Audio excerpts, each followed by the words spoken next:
Alhamdulillah, Alhamdulillahirabbil alamin. Huwallazi khalaqal mauta wal hayata liyabluwakum ayyukum ahsanu amala.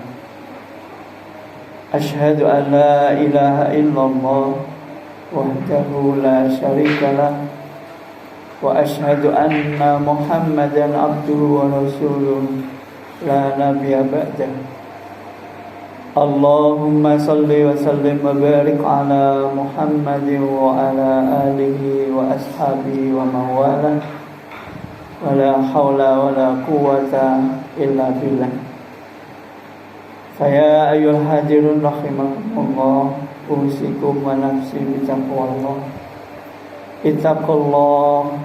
Ittaqullaha haqqa tuqatih wa la tamutunna illa wa antum muslimun. Wa qala Allah ta'ala fil Qur'anil Karim, a'udzu billahi minasy syaithanir rajim. Bismillahirrahmanirrahim.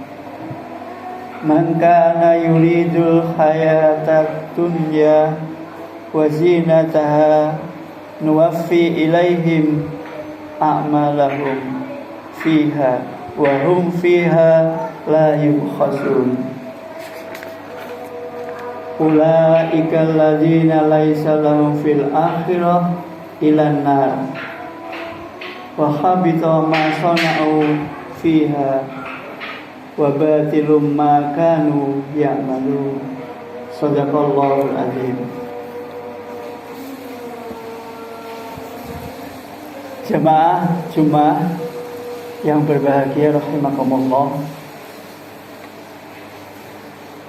sudah hampir 1 bulan kita menunaikan ibadah puasa. Marilah saatnya kita mengoreksi diri kita di dalam kehidupan kita. Banyak orang yang berusaha untuk bisa hidup sebaik-baiknya, tetapi tidak sedikit pula orang yang berusaha untuk bisa mati sebaik-baiknya. Hadirin yang berbahagia, selaku khatib pada siang hari ini, saya mengajak pada saya khususnya dan pada jamaah sekalian, marilah kita senantiasa berusaha untuk sekali-kali mati tidak dalam keadaan yang tidak beriman. Wala tamutunna illa wa antum muslimun. Jangan sekali-kali mati kecuali dalam keadaan muslim. Karena akan sangat terasa sekali bedanya orang yang mengusahakan bisa hidup sebaik-baiknya dan orang yang mengusahakan bisa mati sebaik-baiknya. Orang yang berusaha dalam setiap langkahnya untuk bisa hidup sebaik-baiknya, dikhawatirkan keasikan berjuang untuk hidup yang terbaik itu akan melalaikan dia bahwa suatu ketika ia akan mati. Tetapi orang yang berjuang untuk mati sebaik-baiknya itu akan berusaha untuk bisa hidup yang terbaik. Ini akan sangat jauh terasa bedanya sikap yang demikian. Maka bagi kita kadang ada semboyan, berani hidup, berani mati. Takut mati, jangan hidup. Takut hidup, ya mati saja. Semboyan ini pernah menjadi ngetren di pondok pesantren Darussalam Gontor. Sikap untuk berani hidup, berani mati itu satu sikap yang sangat baik. Kalau kita hidup harus menjadi hidup yang terbaik. Demikian juga kalau kita mati harus mati yang terbaik.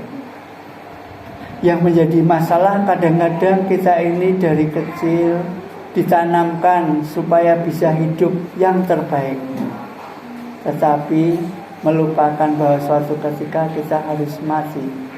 Karena setiap yang bernyawa pasti akan mati. Dan banyak orang yang ketika menghadapi kematian itu sangat takut. Imam Al-Ghazali mengatakan orang yang terpandai adalah orang yang senantiasa mempersiapkan kematiannya. Menurut Imam Al-Ghazali juga, kebanyakan orang takut mati karena ada 3 sebab. Yang pertama, karena ia takut meninggalkan apa yang ia cintai, baik anaknya, istrinya, atau keluarganya yang ia sangat cintai. Yang kedua, khawatir kehilangan apa yang selama ini sudah ia usahakan, baik itu hartanya, pangkatnya, kedudukannya, atau kemewahannya di dunia. Khawatir ia tinggalkan. Nah, yang kebanyakan kita yang ketiga ini. Karena yang ketiga adalah khawatir, merasa belum banyak amal dan masih banyak dosa.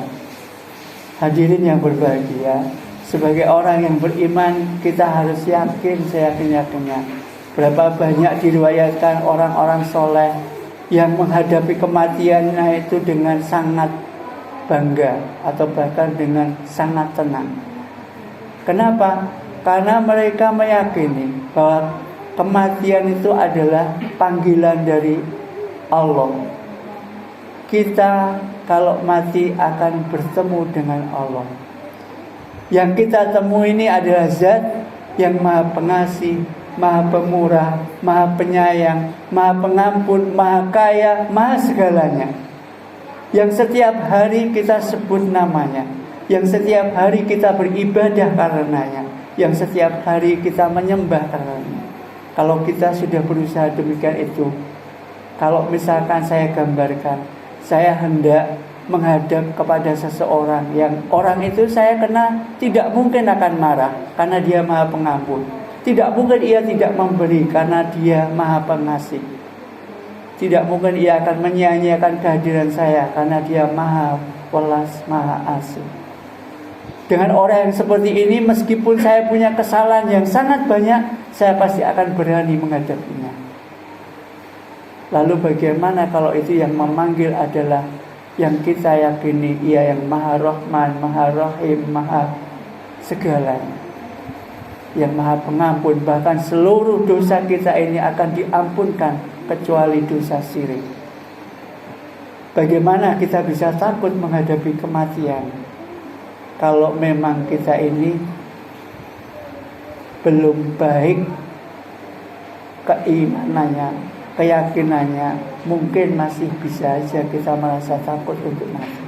Tetapi bagi kita harus kita yakini seyakin-yakinnya, kematian adalah hal yang terindah yang seharusnya didambakan oleh seorang muslim.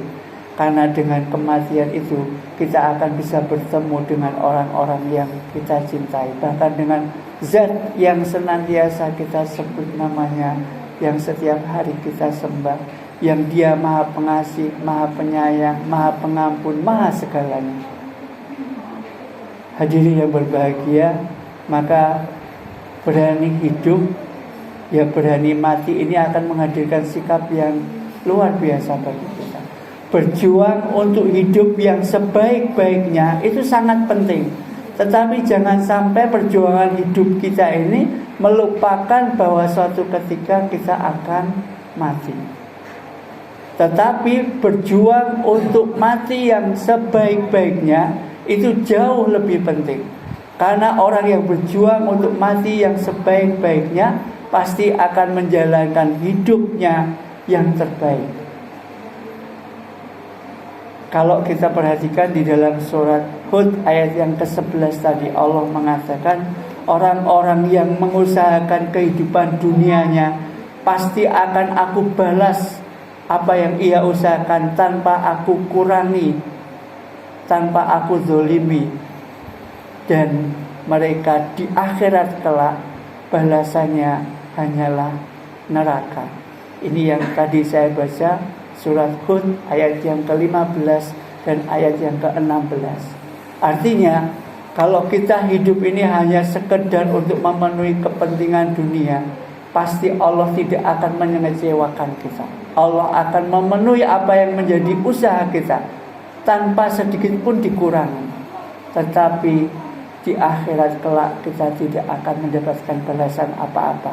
Kenapa? Karena semua sudah terbayarkan lunas di dunia. Hadirin yang berbahagia, bagi kita orang Islam berpuasa, kadang-kadang kita berpikir apa balasannya. Bahkan Allah pun juga tidak mengatakan balasan orang puasa itu tingkatnya setinggi apa. Karena Allah mengatakan wa ana ajzibi, dan aku sendiri yang akan memberikan pahala.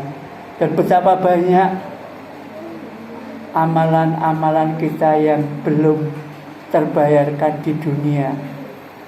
Harusnya kita menjadi satu hal yang ini luar biasa, investasi bagi kita. Kalau kita berdoa, kemudian doa kita belum dikabulkan oleh Allah, padahal Allah sudah janji, ud'uni astajib lakum, setiap doa pasti aku kabulkan. Itu artinya kita memiliki tabungan yang luar biasa, yang kelak nanti akan kita ambil. Sehingga bagi seorang muslim tidak ada rasa kecewa terhadap ibadahnya, terhadap doa-doanya. Meskipun banyak orang yang mengatakan sudah berusaha, sudah berdoa, tapi kok belum berhasil. Itu menjadikan tabungan yang luar biasa bagi kita. Semakin banyak keinginan, doa yang belum terkabulkan kita di dunia, itu berarti semakin banyak harapan kita nanti akan mendapatkan balasan di akhirat. Bahkan beberapa sahabat ketika mendengar ayat ini turun menangis karena khawatir apa yang ia usahakan di dunia ini sudah dibalas oleh Allah di dunia, sehingga nanti di akhirat ia tidak mendapatkan apa-apa. Abdurrahman bin Auf misalkan, orang yang paling kaya di saat Nabi itu, sehingga ia sangat suatu ketika aku ingin menjadi orang yang tidak kaya, ia hambur-hamburkan hartanya. Ketika itu ada bencana, korma waktu itu hampir busuk, tidak ada yang laku. Menurut riwayat, semua korma yang hampir busuk tidak laku, aku beli. Oleh Abdurrahman dikatakan demikian, dengan harga yang tertinggi, supaya hartaku cepat habis. Ketika semua sudah terbeli, ternyata di sebelah negara yang lain ada penyakit wabah yang hanya bisa sembuh dengan korma yang sudah agak busuk. Maka diutuslah untuk membeli korma di tempat Abdurrahman bin Auf, sehingga yang harganya tadi sudah dimaksimalkan lebih besar lagi, sehingga ia tidak jadi miskin.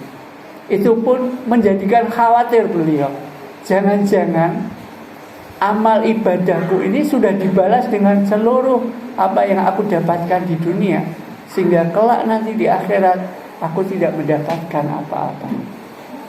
Hadirin yang berbahagia, berani mati itu ungkapan yang sangat ngetren dulu waktu perjuangan. Karena orang yang berani mati itu menandakan perjuangannya yang luar biasa. Tetapi sekarang kita akan lebih banyak merasakan orang-orang yang berani hidup tetapi takut mati. Maka di bulan Ramadan ini, di akhir-akhir Ramadan ini, marilah kita merenung, kita menghitung-hitung kita sendiri, kita mempersiapkan untuk menjadi yang terbaik. Berusaha untuk hidup yang terbaik itu sangat baik, tetapi jangan sampai melupakan bahwa kita pasti akan mati. Jauh lebih penting mempersiapkan supaya mati yang terbaik, atau yang kita sebut dengan husnul khotimah. Karena orang yang berusaha untuk mati yang terbaik pasti akan hidup yang sebaik-baiknya. Barakallahu li wa lakum fil Qur'anil azim wa nafa'ani wa iyyakum bima fihi minal ayati wa dzikril hakim. Wa taqabbala minni wa minkum tilawatahu fastaghfiruhu innahu huwal ghafurur rahim.